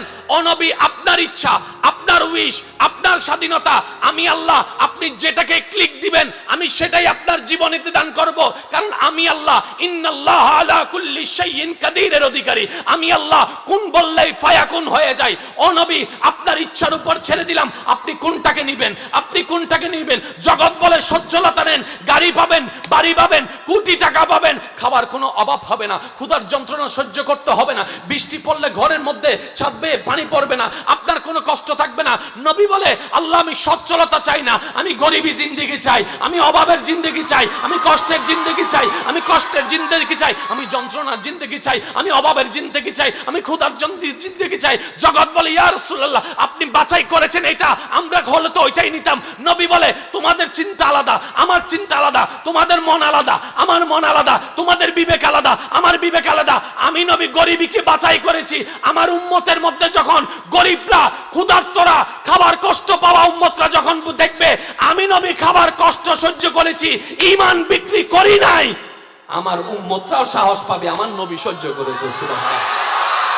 কি শানওয়ালা নবী পেয়েছি। দেন নাই নয়, নেন নাই, দেয় নাই আলাদা, নেয় নাই আলাদা। নবী স্ব ইচ্ছায় ক্ষুধার্তকে বাছাই করেছে। নবীজি স্ব ইচ্ছায় খেজুর পাতার বিছানায় শোয়াটাকে পছন্দ করেছে। যাদের জীবনে অনেক কষ্ট, দুঃখ, আফসোস, আমি তাদের জন্য শুধু একটি আয়াত প্রেজেন্ট করার চেষ্টা করব। আসুন, কালামটা যেহেতু আল্লাহর, নিশ্চয় প্রেমের কোনো অভাব, কালামটা যেহেতু আল্লাহর, সেখানে জ্ঞানের কোনো অভাব। যে আয়াতটা আমরা সবাই জানি, লাইন শাকারতুম লাযীদান্নাকুম ওয়া লাইন কাফারতুম ইন্না আযাবি লাশাদীদ। এই আয়াতটা কম বেশি সবারই জানা। এবার আল্লাহর বলার হিকমতটা একটু খেয়াল করি চলেন। আল্লাহ পাক বলছেন, লাইন শাকারতুম, যদি তোমরা আমি আল্লাহর পক্ষ থেকে পাওয়া নিয়ামত পেয়ে শুকরিয়া করো, আমি আল্লাহর ওয়াদা লা আযীদান্নাকুম, যা পেয়েছো, যা পেয়ে তুমি শুকরিয়া করেছো, তা আমি আরো বাড়াই দিব। এবার পরের অংশটা দেখেন, ওয়ালা ইন কাফারতুম, যদি তোমরা অস্বীকার করো, ইন্না আযাবি লাশাদীদ, মনে রাখবা আমি আল্লাহর সাজা বড় কঠিন। তাহলে নিয়ামত বাড়াইতে চাইলে কি লাগবে? শুকরিয়া বলেন না। তো শুকরিয়ার একদম শর্টকাট বক্তব্য কি জানেন? মনে করেন খাবার টেবিলে যে খাবারটা আছে, তরকারি কয়েক রকমের রান্না আছে, বাবার যতটুকু তৌফিক হয়েছে সেটাই তরকারি হয়ে এসেছে, স্বামীর যতটুকু তৌফিক হয়েছে, বড় ভাইয়ের যতটুকু তৌফিক হয়েছে, এটাই তো বাজার হয়ে এসেছে। তো সব তরকারি তো সবার পছন্দ হয় না, এটা তো স্বাভাবিক। সব রান্না সবার পছন্দ হয় না, স্বাভাবিক। তো শুকরিয়া মানে কি জানেন? আপনার সামনে যখন খাবারটা এসেছে, আপনি আমি যেন তরকারির দিকে ফোকাস না দিই, আপনি আমি যেন আল্লাহর রহমতের দিকে ফোকাস দিয়ে বলি, এটা তো আমার আল্লাহ আমাকে রিজিক দিয়েছেন, সুবহানাল্লাহ। তো যখন আপনি আমি সে খাবারটাকে রাগ করে ফেলে দিই, খাবো না বলে চিৎকার করি, তখন সেটা আল্লাহ নারাজ হয়ে যায়। আল্লাহ পাক বলে যে আমি তোরে দিলাম, তুই আমার জিনিস ফেরত দিয়েছিস। এই জায়গায় আমরা ফেঁসে পড়ে যাই। খাইতে মন না চাইলে খাবো না, কিন্তু সেটা নিয়ে না শুকরিয়া করা যাবে না, জেদ দেখানো যাবে না, রাগ দেখানো যাবে না। কারণ এই হালাল রিজিকটা দিয়েছেন কে? রান্না করেছেন মা কিংবা বোনে কিংবা বউয়ে, বাজার করে এনেছেন বাবা কিংবা ভাই কিংবা স্বামীয়ে, কিন্তু সেটা তো রিজিকের ব্যবস্থা লিখে রেখেছেন কে? তা আমি যখন সেই তরকারির প্লেটটাকে যখন দূরে ঠেলে দিচ্ছি, আমি তো মূলত রহমতের, সে রহমানের রিজিকটাকে দূরে ঠেলে দিচ্ছি, যেটা আল্লাহ কখনো পছন্দ করে না। বলেন না সুবহানাল্লাহ। শুকরিয়া মানে কি? আল্লাহ আমারে জানা দিয়েছে, মুখে মুখে থাকবে আলহামদুলিল্লাহ, ঠোঁটে থাকবে হাসি। আচ্ছা, এই ঝগড়ার কারণে অশান্তি হয় না শান্তি হয়? গালাগালির কারণে শান্তি হয় না অশান্তি হয়? তাহলে আমাদের যদি শান্তিতে রাখতে হয়, গালি থেকে বাঁচতে হবে, ঝগড়া থেকে বাঁচতে হবে। স্যার আপনি আমার সাথে হেসে হেসে ঝগড়া করেন, তো ঝগড়া হবে? জীবনেও হবে না। সেজন্য যে পচা কথাটা অন্যের কাছে শুনলে মেজাজ গরম হয়ে যায়, একই পচা কথা যখন বন্ধু ফিটের মধ্যে থাপ্পড় দিয়া বলে, কি রে হালাইয়ে, কারণ হাসির মধ্যে আল্লাহ এমন একটা শক্তি দিয়েছেন, সুবহানাল্লাহ বলেন না। হাসির মধ্যে এমন একটা শক্তি দিয়েছেন যেটা দুশমনের অন্তর পর্যন্ত নরম করে ফেলতে পারে, বলেন না সুবহানাল্লাহ। তাই আমাদের নবীর যে জিনিসটা আল্লাহ তাআলা বিশ্ববাসীর কাছে সবার আগে প্রেজেন্ট করেছেন, এটার নাম চরিত্র। সেই চরিত্রের অলংকার ছিল ধৈর্য, সুবহানাল্লাহ। সেই চরিত্রের অলংকার ছিল শুকরিয়া, সুবহানাল্লাহ। আর সেই চরিত্রের মেইন ফুলটা ছিল নবীর মুস্কি হাসি। এবার আসেন, একটা হচ্ছে সচ্ছলতা আর একটা হচ্ছে গরিবতা, যেটাকে আমরা সহজ ভাষায় বুঝি। একটাতে খাবার কোনো অভাব নাই, আর একটাতে অভাবের উপর অভাব আছে। একটাতে ক্ষমতা আছে, একটাতে ক্ষমতা নাই। একটাতে সুন্দর ঘর আছে, আর একটাতে সুন্দর ঘর নাই। একটাতে এক কথায় সচ্ছলতা জীবন, আর একটা হচ্ছে অসচ্ছলতা জীবন। এবার বলুন তো, রিজিকের মালিকটাকে? ধন সম্পদ দেওয়ার মালিককে? রাজত্ব দেওয়ার মালিককে? বাদশাহী দেওয়ার মালিককে? খাবার দেওয়ার মালিককে? নবী হচ্ছেন সেই আল্লাহর বন্ধু, সেই আল্লাহর হাবিব। আল্লাহর বন্ধু হয়ে কেন ক্ষুধার্ত? কার ঘরে খাবার নাই, যাকে আল্লাহ বলেছেন ইন্না আতাইনাকাল কাউসারের মালিক আমি রব, আপনি নবীকে বানিয়ে দিলাম। কার ঘরে খাবার নাই? যার ঘরের খাদেম আল্লাহ বানিয়ে দিয়েছেন জিবরাইলের মতো ফেরেশতাকে। কার ঘরের অভাবের কথা শুনছি? যেই ঘরে নবী রহমাতুল লিল আলামিন আরাম করছেন। কোন ঘরের কষ্টের কথা আমরা শুনছি? যিনি আল্লাহর হাবিব, যাকে আল্লাহ নবীদের নবী বানিয়ে দিয়েছেন, সুবহানাল্লাহ। ইমামুল আম্বিয়ার তাজ আল্লাহ যেই নবীকে দান করেছেন, যেই নবীকে আল্লাহ এমন অথরিটি দান করেছেন, জমিনটা নবীর ছিল, জমিনের উপর কদম, হাতটা বাড়িয়ে দিলে হাত চলে যেত জান্নাতের বাগানে। সেই নবীর ঘরে খাবার নাই। অনেক সময় নবীজির জীবনীতে এমন পর্যন্ত গিয়েছে, ক্ষুধার যন্ত্রণায় নবীজি পেটের মধ্যে কি বেঁধেছেন, আমার বলা লাগায় নাই, আপনারাই বলছেন, পেটের মধ্যে ক্ষুধার যন্ত্রণায় নবীজি পাথর বেঁধেছেন। এবার বলেন টোটাল বিষয়টা একটু বোঝার চেষ্টা করি। চরিত্রের দুইটা জিনিস, কয়টা জিনিস? একটার নাম শুকরিয়া, আরেকটার নাম ধৈর্য। শুকরিয়া করলে নিয়ামত বাড়িয়ে দিবেন কে? তাহলে সেটাও আমাদের লাভ। ধৈর্য ধরলে সাথে থাকবেন কে? সেটা তো আমাদের মহালাভ। এবার আমি সবার কাছে প্রশ্ন করব, আপন আপন জায়গা থেকে সবাই একটু উত্তর দিবেন। প্রত্যেকটা মানুষের জীবনে কয়টা জিনিসের দরকার? এবার আপনি আপনাকে প্রশ্ন করেন, আমি আমাকে প্রশ্ন করি, এই দুইটা কার মধ্যে কতটুকু আছে? দেখবো যে আমরা 100-এ 20%ও নাই। তো আল্লাহ তাআলা তো রাস্তা দেখিয়ে দিয়েছেন, নিই নাই, ব্যর্থতা আমার, দোষ আমার, কমতি আমার, যা জানানোর রব সব জানিয়ে দিয়েছেন নবী রাহমাতুল লিল আলামিনের মাধ্যমে। চিৎকার দিয়ে বলেন আর একটু জোরে বলেন। এবার আসেন আরেকটা জিনিস বোঝার চেষ্টা করি, আমাদের জীবন পরিবর্তনের দরকার আছে ভাইয়া, জোরে বলেন না, আছে না? আল্লাহ তাআলা সবার সামনে নবীর কি জিনিসটা প্রেজেন্ট করেছেন প্রথমে? এই তো মাশাআল্লাহ, আর একটু জোরে বলেন কি? চরিত্রের সবচাইতে সুন্দর দুইটা দিক মনে রাখবেন, একটার নাম শুকরিয়া আর একটার নাম ধৈর্য। চরিত্রের ফুল যদি ফুটাতে চাই আমরা, প্রধান দুইটা জিনিস, একটার নাম শুকরিয়া, একটার নাম ধৈর্য। এটা আমার জন্য নয়, আপনার জন্য নয়, এটা সবার জন্য। মাইকের আওয়াজ যতটুকু যাচ্ছে আমাদের সবার জন্য, যে যে ধর্মেরই হোক না কেন, সবার জন্য নিয়ম এটাই। একটা হচ্ছে শুকরিয়া আর একটা হচ্ছে ধৈর্য। একটু জোরে বলেন, একটা হচ্ছে শুকরিয়া, একটা হচ্ছে। এই দুইটা জিনিস চলে আসলে চরিত্র অটোমেটিক সুন্দর হয়ে যাবে। এই দুইটা জিনিস চলে আসলে অশান্তি মন শান্তি হয়ে যাবে। এই দুইটা জিনিস চলে আসলে অসম্মান সম্মানিত পরিণত হয়ে যাবে। এই দুইটা জিনিস চলে আসলে নিয়ামত বেড়ে যাবে। কেন? শুকরিয়া আদায় করলে নিয়ামত বেড়ে যায়, আল্লাহর ওয়াদা।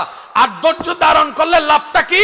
ইন্নাল্লাহা মা'আস সাবিরিন, আমি আল্লাহ ধৈর্য ধারণকারীর সাথেই থাকি, সাথে আছি। বলেন না সুবহান।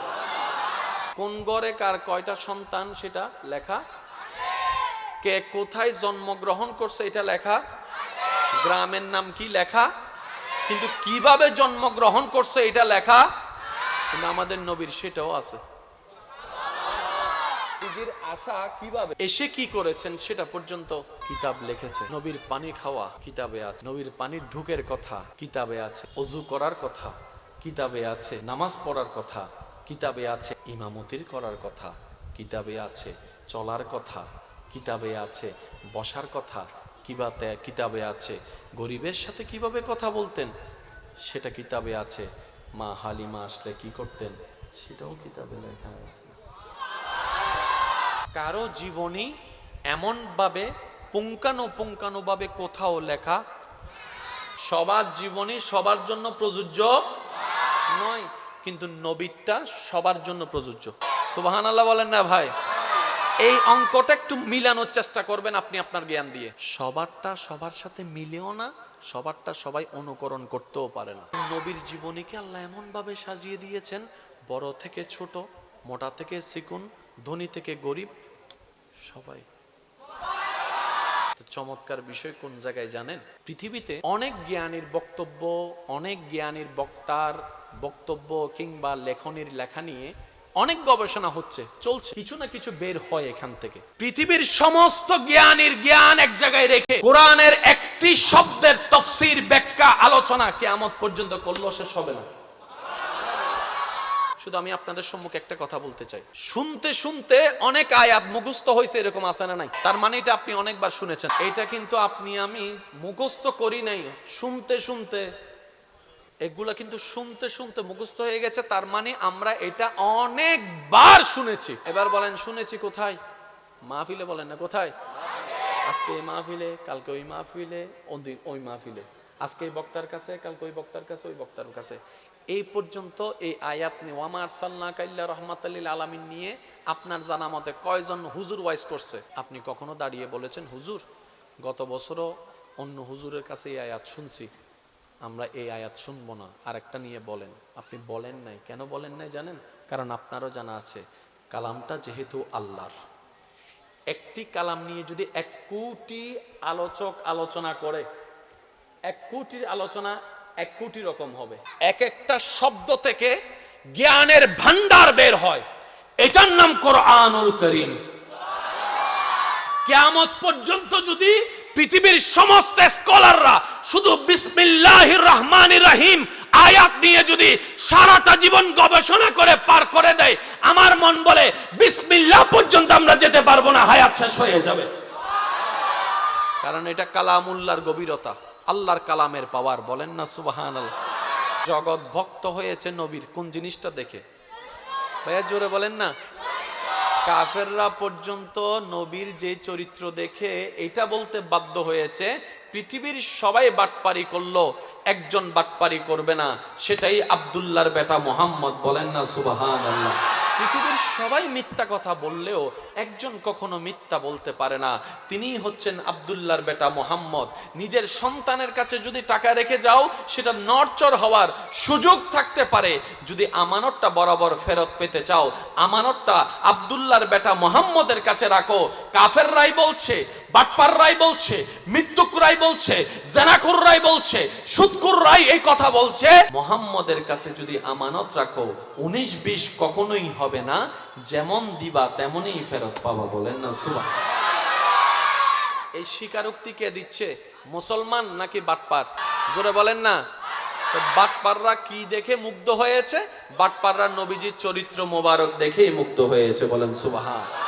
তাহলে সবচেয়ে বড় জিনিস কি? সবচেয়ে বড় জিনিস কি? আরো জোরে বলেন, সবচেয়ে বড় জিনিস কি? এবার আসেন একটু জিনিস বুঝার চেষ্টা করি। আমরা যে লাইটিং করলাম, এটার সাথে চরিত্রের কোনো সম্পর্ক? কিন্তু আমরা যে প্যান্ডেলের নিচে বসেছি, আমাদের বসার সাথে চরিত্রের একটা সম্পর্ক, কথা বলার সাথে চরিত্রের একটা সম্পর্ক, উঠার সাথে, হাঁটার সাথে। একজন মুরব্বী বসে থাকলে কিভাবে হাঁটা উচিত, চরিত্রের সাথে সম্পর্ক। মা বাবার সামনে বসলে কিভাবে বসতে হবে, এটার সাথে চরিত্রের সম্পর্ক। মা বাবার সাথে কিভাবে কথা বলতে হয়, এটার সাথে চরিত্রের সম্পর্ক।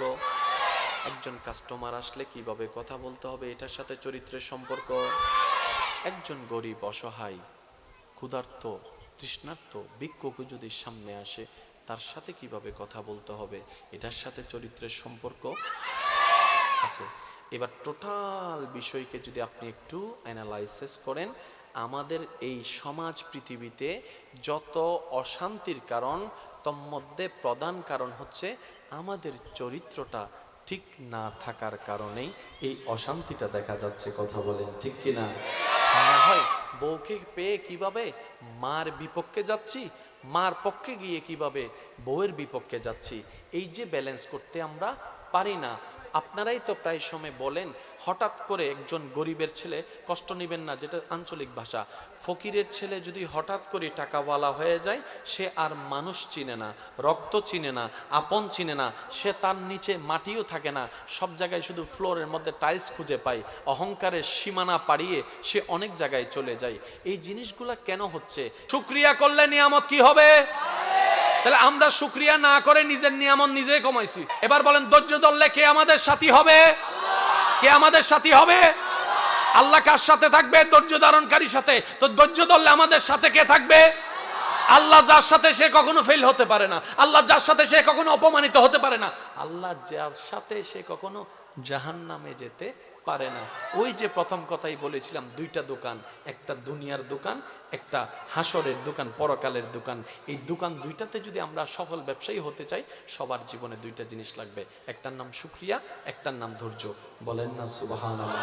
তো ধৈর্য শুকরিয়ার বিষয়টা আমরা বেশিরভাগ মানুষ হয়তো আমরা নিজেদের মতো বুঝতে গিয়ে একটু আমরা কনফিউজড হয়ে যাই, আর সেজন্য জিনিসটা ক্লিয়ারিফিকেশন হয় না। বদনামকারীর বদনাম শুনে মন ছোট করবেন না।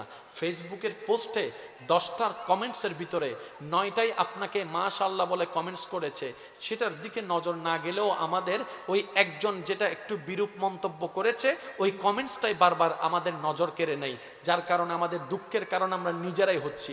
9টা ভালো প্রশংসার কমেন্টস আমাদের মন খুশি করতে পারে নাই, একটা ব্যাড কমেন্টস আমাদের অন্তরকে, রাতের ঘুমকে পর্যন্ত হারাম করিয়ে দেয়। আরে কি দরকার অন্যের দেওয়ার টেনশন নিয়ে আপনার আমার টেনশন করার? অন্যের দেওয়া দেওয়া বক্তব্য দিয়ে আপনার আমার টেনশন করার দরকার কি?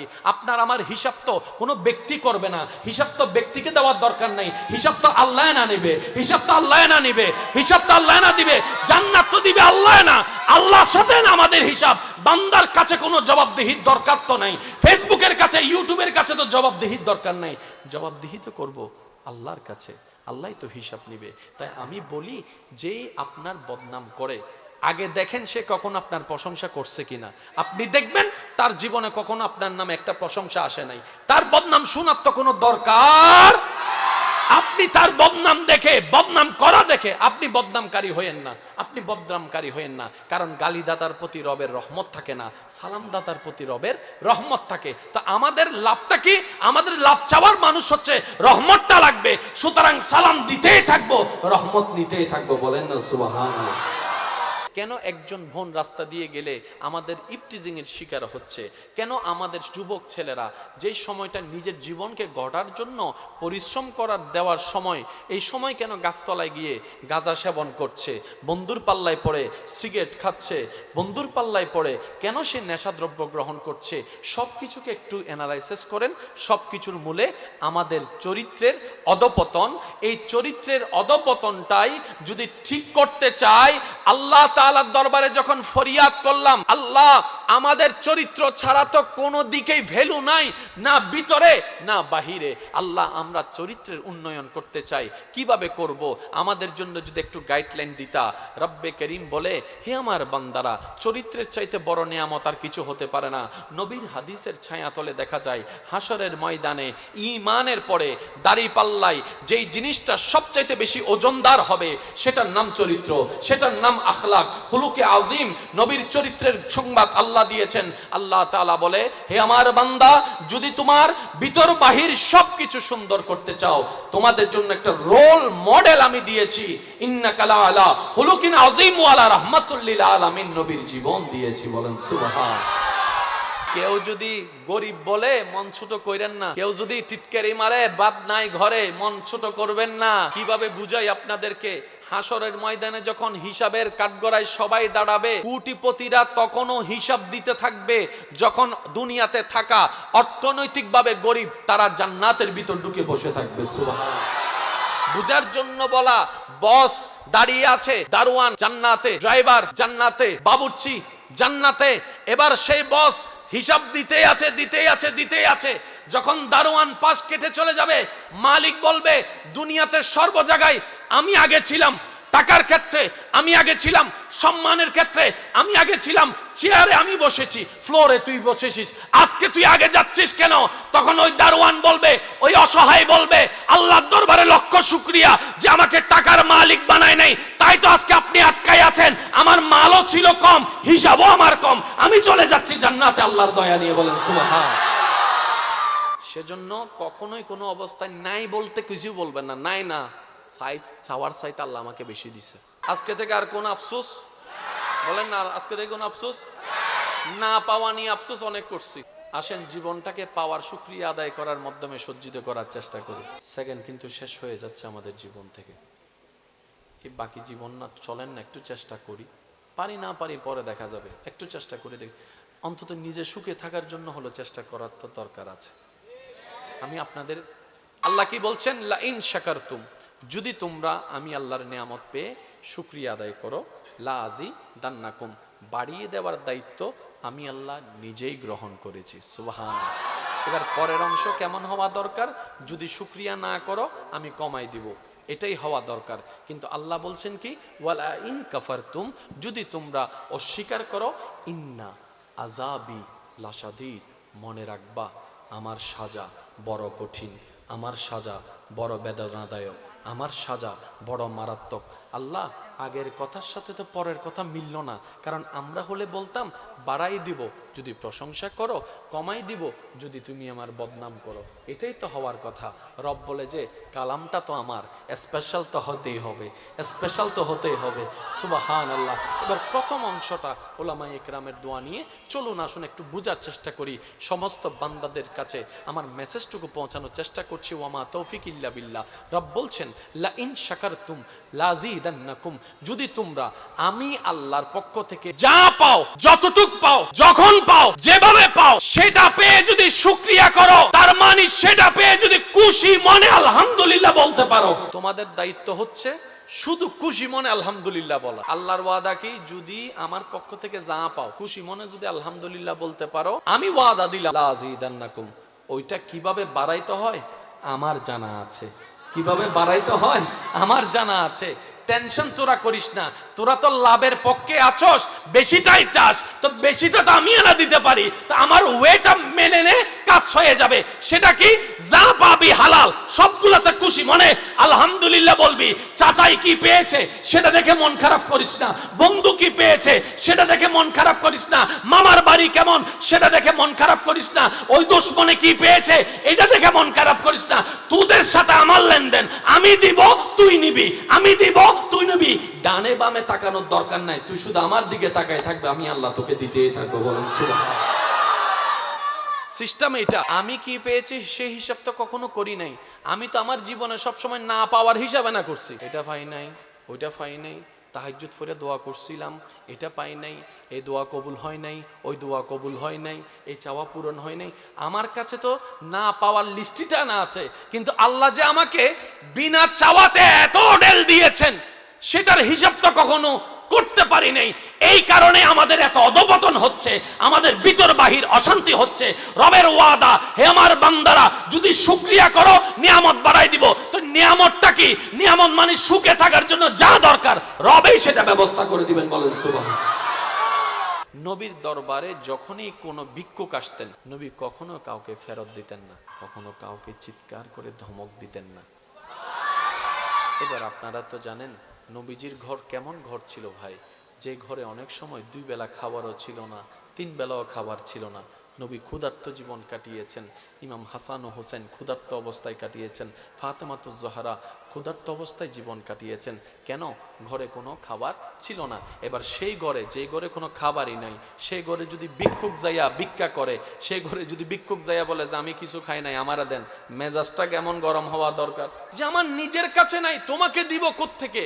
কিন্তু এমনও সিচুয়েশন এই পৃথিবী দেখেছে, নবীর ঘরের মধ্যে, নবীর ঘরের মধ্যে খাওয়ার মতো কিছু নাই, কিন্তু একজন সাইল, একজন ভিক্ষুক, একজন অসহায় হঠাৎ করে নবীর দরবারে এসে বললেন, ইয়া রাসূলুল্লাহ, আমি 2 দিন ধরে আমি কিছু খাই নাই, আমার ঘরের মানুষটা পর্যন্ত কিছু খাই নাই। তো বাপ হিসেবে আমি তো আমারটা মেনে নিতে পারি, কিন্তু বাচ্চাদের ক্ষুধার কান্না তো আমি সহ্য করতে পারছি না। ইয়া রাসূলুল্লাহ, যদি আপনি আমাকে কিছু সহযোগিতা করতেন।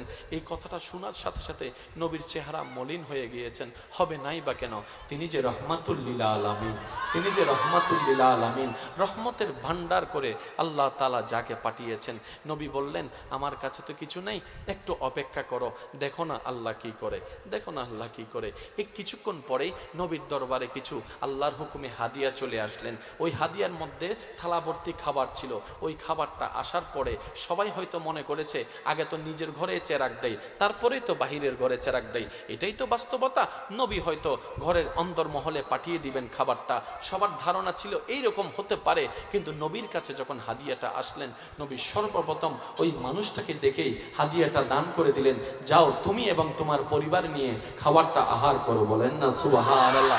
পৃথিবীর বুকে এমন নজির কেউ দেখাতে পারেনি, পৃথিবীর বুকে এমন দৃষ্টান্ত কেউ দেখাতে পারেনি। আল্লাহ তাআলা আমাদের নবীর চরিত্রের মাধ্যমে বিশ্বের ইতিহাসে সেটা দেখিয়ে দিয়েছে। আপনি আপনার জ্ঞান দিয়ে ভাবুন, আমার কথা শোনার দরকার নাই। আমরা তো ইসলাম ধর্ম গ্রহণ করেছি, আমরা মুসলমান বলে হয়তো জাতে জাত টানে কাকরাই গর্ত টানে বলে আপনি বলতে পারেন, নবীকে অনুসরণ মহাব্বত করো বলে নবীর নামে তো তোমরা বলতেই পারো। ইসলামকে যেহেতু মানো, ইসলামের কথা তোমরাই তো বলবা, এটাই তো স্বাভাবিক। আমি শ্রদ্ধার সাথে বলি, না আমার কথা শোনার দরকার, না হুজুরের কথা শোনার দরকার, না বক্তার কথা শোনার দরকার, কারো কথা শোনার দরকার নাই। আপনি আপনার জায়গার জ্ঞান দিয়ে আপনি একটু গবেষণা করে দেখেন, পৃথিবীর স্বর্ণালী ইতিহাসে কতজনের নামই তো স্বর্ণাক্ষরে লেখা হয়েছে।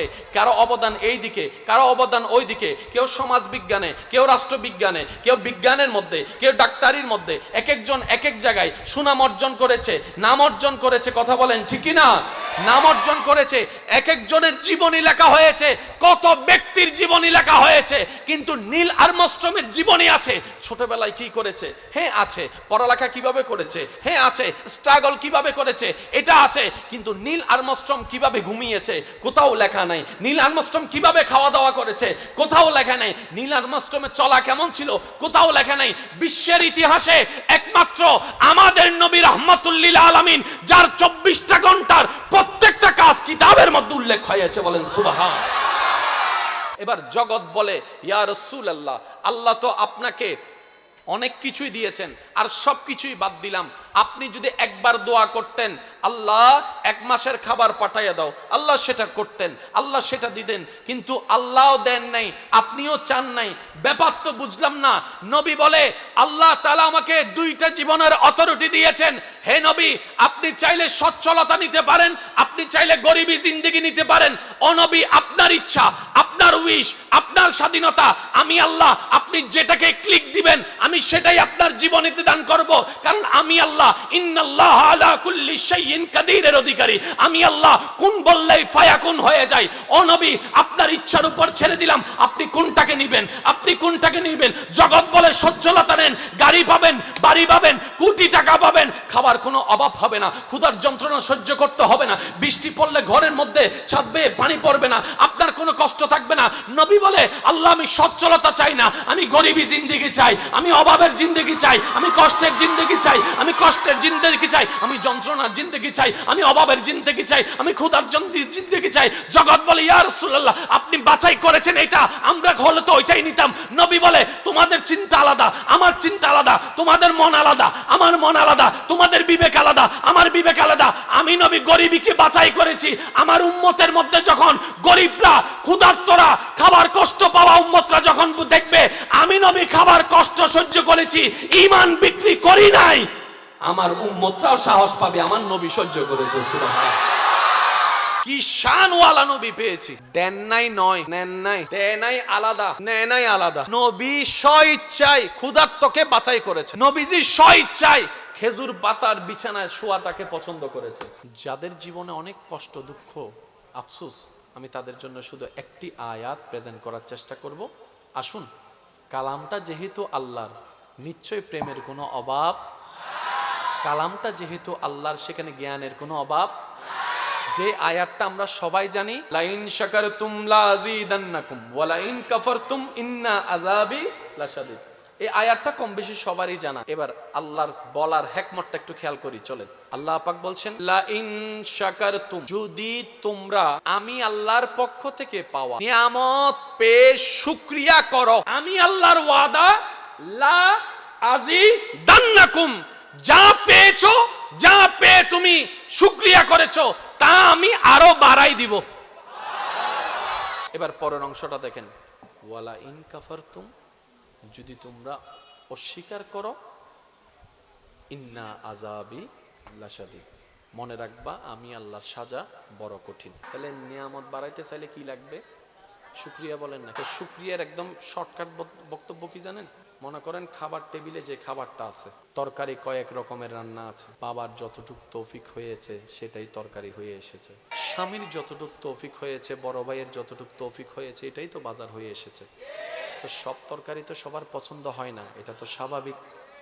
সব রান্না সবার পছন্দ হয় না, স্বাভাবিক। তো শুকরিয়া মানে কি জানেন? আপনার সামনে যখন খাবারটা এসেছে, আপনি আমি যেন তরকারির দিকে ফোকাস না দিই, আপনি আমি যেন আল্লাহর রহমতের দিকে ফোকাস দিয়ে বলি, এটা তো আমার আল্লাহ আমাকে রিজিক দিয়েছেন। সুবহানাল্লাহ। তো যখন আপনি আমি সে খাবারটাকে রাগ করে ফেলে দিই, খাবো না বলে চিৎকার করি, তখন সেটা আল্লাহ নারাজ হয়ে যায়। আল্লাহ পাক বলে যে আমি তোরে দিলাম, তুই আমার জিনিস ফেরত দিয়েছিস। এই জায়গায় আমরা ফেঁসে পড়ে যাই। খাইতে মন না চাইলে খাবো না, কিন্তু সেটা নিয়ে না শুকরিয়া করা যাবে না, জেদ দেখানো যাবে না, রাগ দেখানো যাবে না। কারণ এই হালাল রিজিকটা দিয়েছেন কে? রান্না করেছেন মা কিংবা বোনে কিংবা বউয়ে, বাজার করে এনেছেন বাবা কিংবা ভাই কিংবা স্বামীয়ে, কিন্তু সেটা তো রিজিকের ব্যবস্থা লিখে রেখেছেন কে? তা আমি যখন সেই তরকারির প্লেটটাকে যখন দূরে ঠেলে দিচ্ছি, আমি তো মূলত রহমতের, সে রহমানের রিজিকটাকে দূরে ঠেলে দিচ্ছি, যেটা আল্লাহ কখনো পছন্দ করে না। বলেন না সুবহানাল্লাহ। শুকরিয়া মানে কি? আল্লাহ আমারে জানা দিয়েছে, মুখে মুখে থাকবে আলহামদুলিল্লাহ, ঠোঁটে থাকবে হাসি। আচ্ছা, এই ঝগড়ার কারণে অশান্তি হয় না শান্তি হয়? গালাগালির কারণে শান্তি হয় না অশান্তি হয়? তাহলে আমাদের যদি শান্তিতে রাখতে হয় গালি থেকে বাঁচতে হবে, ঝগড়া থেকে বাঁচতে হবে। স্যার আপনি আমার সাথে হেসে হেসে ঝগড়া করেন তো ঝগড়া হবে?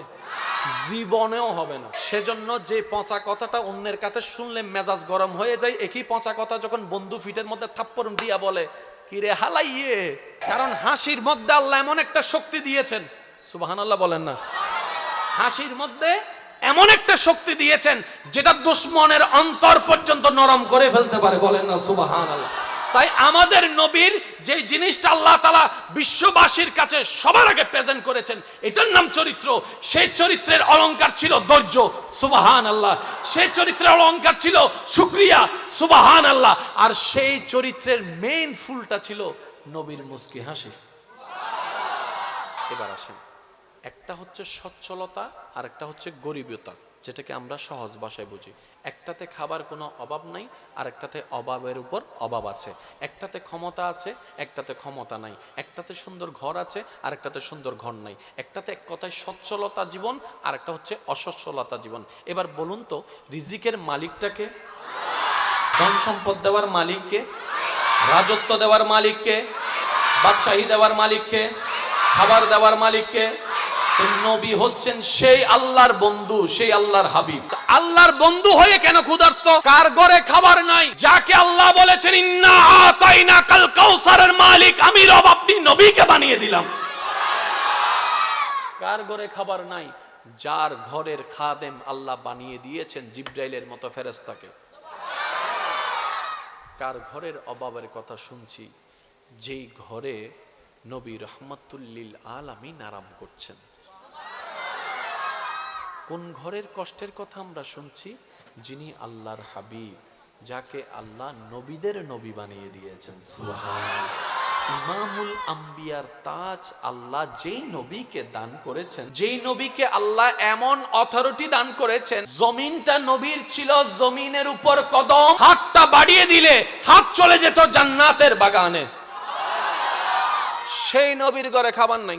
অনেক সময় নবীজির জীবনীতে এমন পর্যন্ত গিয়েছে, ক্ষুধার যন্ত্রণায় নবীজি পেটের মধ্যে কি বেঁধেছেন? আমার বলা লাগাই নাই, আপনারাই বলছেন।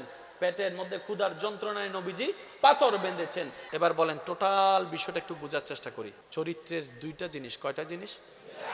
একটার নাম শুকরিয়া, আরেকটার নাম ধৈর্য। শুকরিয়া করলে নিয়ামত বাড়িয়ে দিবেন কে? তাহলে সেটাও আমাদের লাভ। ধৈর্য ধরলে সাথে থাকবেন কে? সেটা তো আমাদের মহালাভ। এবার আমি সবার কাছে প্রশ্ন করব, আপন আপন জায়গা থেকে সবাই একটু উত্তর দিবেন। প্রত্যেকটা মানুষের জীবনে কয়টা জিনিসের দরকার? এবার আপনি আপনাকে প্রশ্ন করেন, আমি আমাকে প্রশ্ন করি, এই দুইটা কার মধ্যে কতটুকু আছে? দেখবো যে আমরা 100-এ 20%ও নাই। তো আল্লাহ তাআলা তো রাস্তা দেখিয়ে দিয়েছেন, নিই নাই, ব্যর্থতা আমার, দোষ আমার, কমতি আমার, যা জানানোর রব সব জানিয়ে দিয়েছেন নবী রাহমাতুল লিল আলামিনের মাধ্যমে। চিৎকার দিয়ে বলেন আর একটু জোরে বলেন। এবার আসেন আরেকটা জিনিস বোঝার চেষ্টা করি, আমাদের জীবন পরিবর্তনের দরকার আছে?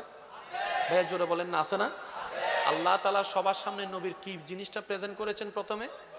এই তো মাশাআল্লাহ, আরেকটু জোরে বলেন কি? চরিত্রের সবচাইতে সুন্দর দুইটা দিক মনে রাখবেন, একটার নাম শুকরিয়া আর একটার নাম ধৈর্য।